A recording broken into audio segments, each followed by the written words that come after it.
यो चाहिँ अहिले हामी ड्युटी जाँदै गरेको है। अहिले त कति बज्यो भने तपाईँको 5 बज्यो।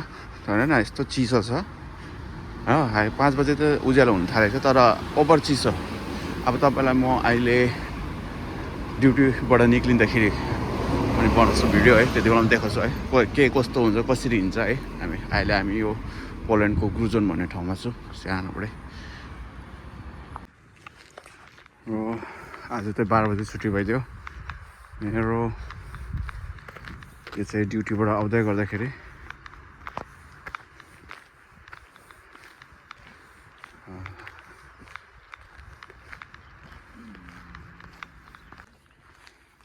हाम्रो ड्युटीबाट जाँदाखेरि चाहिँ यस्तो खालको छ यहाँको सिन चाहिँ तपाईँहरूको।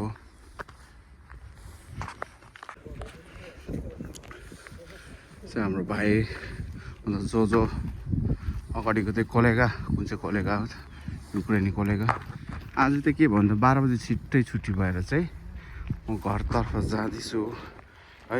अन्त यो चाहिँ यहाँबाट पहिला पनि भनेको परबाट चाहिँ बस अहिले पाउँदैन, 2 बजी चाहिँ पाउँथ्यो।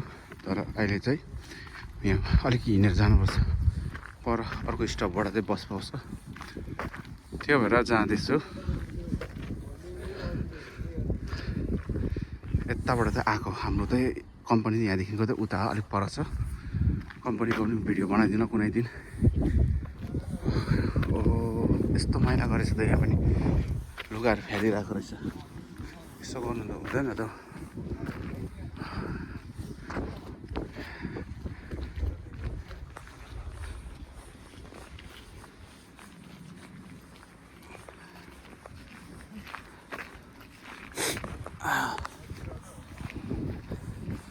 ऊ भाइ चाहिँ हुनुहुन्छ सिलगढीबाट, अर्को चाहिँ हुनुहुन्छ हाम्रो खरसाङको जो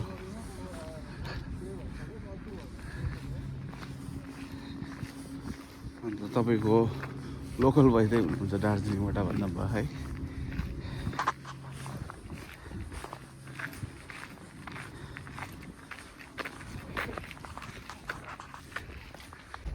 लोकल भाइलाई त यस्तो देखिरहेको रहेछ। आज चस्मा लगाएर निक्लिदिएको त म।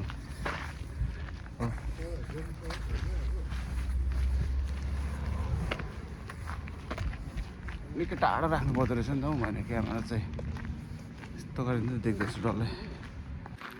यहाँको सिन चाहिँ यस्तो छ।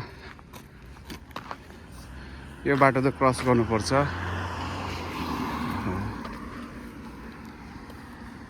परबाट त गाडीहरू आउँछ, फेरि हान्ने रड्डी हुन्छ नि त। यो चाहिँ अहिले हामी बस स्टपमा बस पर्खिँदै गरेको अवस्था। यो चाहिँ बस स्टप हो।